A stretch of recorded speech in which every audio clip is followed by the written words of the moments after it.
الحمدللہ رب العالمین والصلاة والسلام علی سید المرسلین وعلی آلہ واصحابہ اجمعین ومن تبعہم بإحسان الی یوم الدین، اما بعد۔ قال اللہ تبارک و تعالی فی القرآن المجید والفرقان الحمید، فاعوذ باللہ من الشیطان الرجیم، بسم اللہ الرحمن الرحیم، یا ایھا الذین آمنوا توبوا الی اللہ، صدق اللہ العظیم۔ میرے زندگی کا مقصد تیرے دین کی سرفرازی، میں اسی لیے مسلمان، میں اسی لیے نمازی۔ محترم و مکرم معزز سامعین کرام، السلام علیکم ورحمۃ اللہ وبرکاتہ۔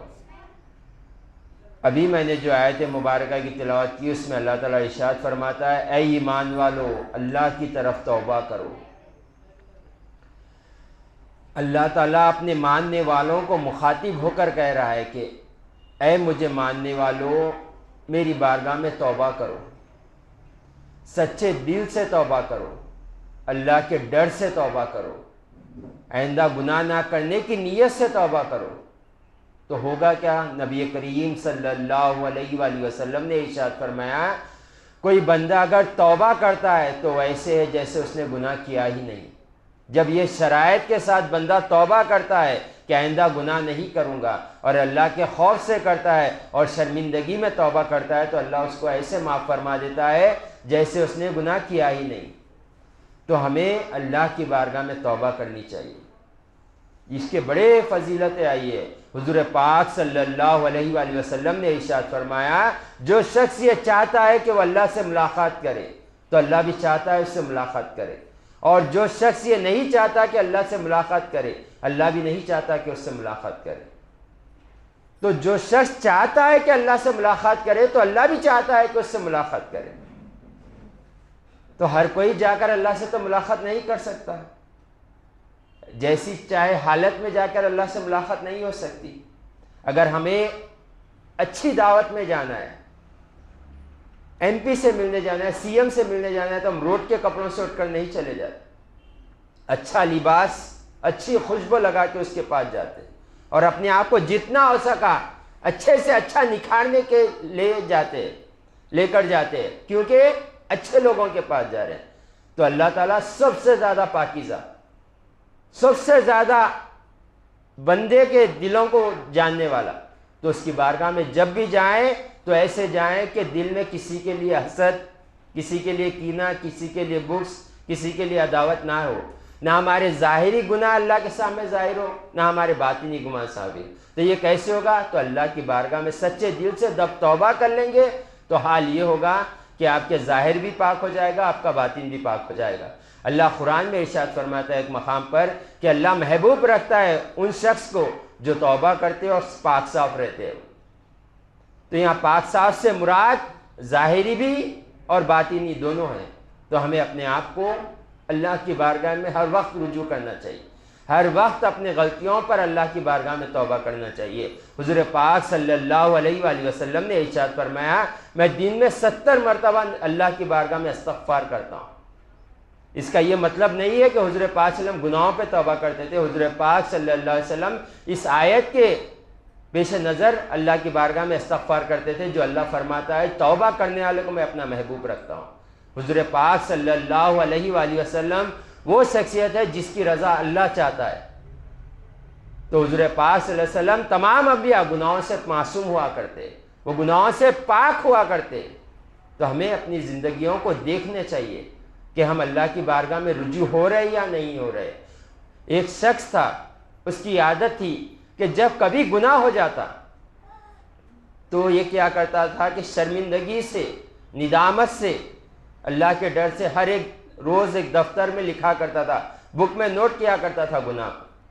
یہی حال گزرتے گیا، مگر جب ایک مرتبہ یہ جب گناہ کر لکھنے کے لیے دفتر کھولا، رجسٹر کھولا، تو دیکھا کہ اس میں کوئی گناہ لکھے ہوا نہیں ہے، صرف ایک آیت لکھی ہوئی ہے جس کا ترجمہ یہ ہے کہ اللہ اگر چاہے تو گناہوں کو نیکیوں میں بدل دے۔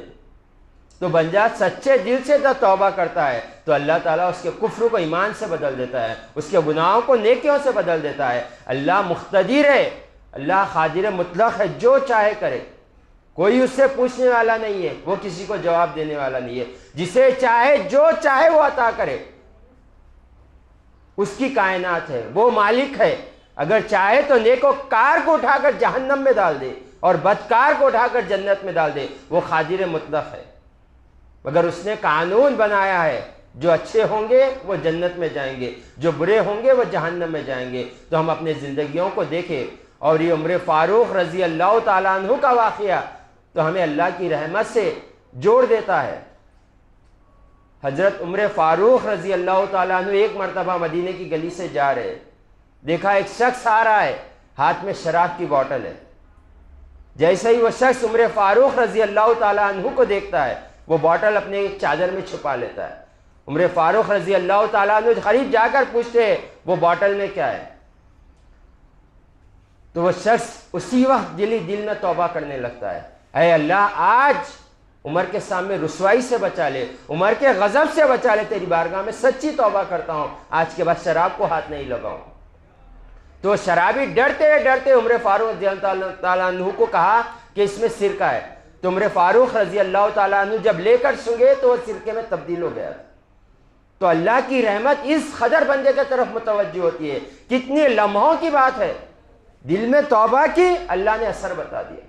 تو بندہ جب سچی توبہ کرتا ہے تو یہی حال ہوتا ہے۔ حدیث شریف میں آتا ہے کہ جب بندہ سچی توبہ کرتا ہے تو اللہ تعالیٰ جو گناہ فرشتہ لکھتا ہے وہ گناہ مٹا دیتا ہے، اور جو فرشتہ لکھتا ہے اس کے ذہن سے مٹا دیتا ہے، اور جو زمین کے حصے پہ کرتا ہے وہ زمین کو بھلا دیتا ہے، جو آسمان کے نیچے کرتا ہے وہ آسمان پہ، اس پر کوئی گواہ مقرر نہیں رکھتا اللہ۔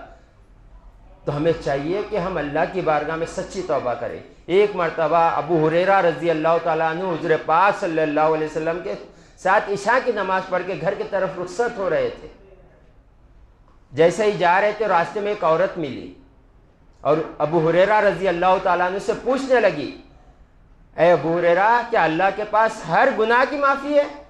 ابو ہریرہ نے کہا ہاں ہے، مگر تم نے گناہ کون سا کیا؟ تو وہ عورت کہنے لگی میں نے زنا کیا تھا، اور مجھے وہ زنا سے ایک بچہ ہوا تھا جس کو میں نے قتل کر دیا۔ تو ابو ہریرہ فرمانے لگے یہ گناہ کی توبہ نہیں ہوتی، تو برباد ہو گئی۔ جیسے ہی یہ عورت یہ جملہ سنی بے ہوش ہو کر گر گئی، اور ابو ہریرہ رضی اللہ تعالیٰ اپنے گھر کی طرف چلے گئے۔ جیسے ہی گھر کے قریب پہنچے خیال آیا کہ میں نے نبی کریم صلی اللہ علیہ وسلم کے بغیر پوچھے گئے عورت کو بتا دیا۔ جلدی فوراً حضور پاک صلی اللہ علیہ وسلم کی بارگاہ میں حاضر ہوئے اور کہا تمام واقعہ جو عورت نے پوچھا جو کہا۔ تو حضور پاک صلی اللہ علیہ وسلم نے فرمایا اے ابو ہریرہ تم نے برا کیا، کیا تم نہیں جانتے اللہ قرآن میں ارشاد فرماتا ہے اللہ سوائے شرک کے ہر گناہ معاف فرما دے گا۔ ابو ہریرہ فرماتے ہیں کہ میں ایسے مدینے کے گلیوں میں دوڑتا تھا وہ عورت کا پتہ پوچھتے ہوئے کہ لوگ مجھے پاگل سمجھنے لگے تھے، اس قدر وہ عورت کو میں ڈھونڈنے لگا۔ جب وہ عورت مجھے مل گئی تو میں کہنے لگا کہ اللہ ہر گناہ کی توبہ رکھا ہے، توبہ کرو توبہ معافی ہو جائے گی۔ وہ عورت اسی وقت ابو ہریرہ رضی اللہ تعالیٰ گواہ بنا کر کہنے لگی کہ اے ابو ہریرہ یہ جو میرا باغ ہے میں نے اللہ اور رسول کے نام پہ اسے خیرات کر دیا۔ تو ہم اپنے زندگیوں کو دیکھیں، اگر ہم چاہتے ہیں کہ دو جہاں میں کامیاب ہو جائیں، اگر ہم چاہتے ہیں کہ اللہ کے محبوب بن جائیں تو ہر وقت اللہ کی بارگاہ میں توبہ کریں۔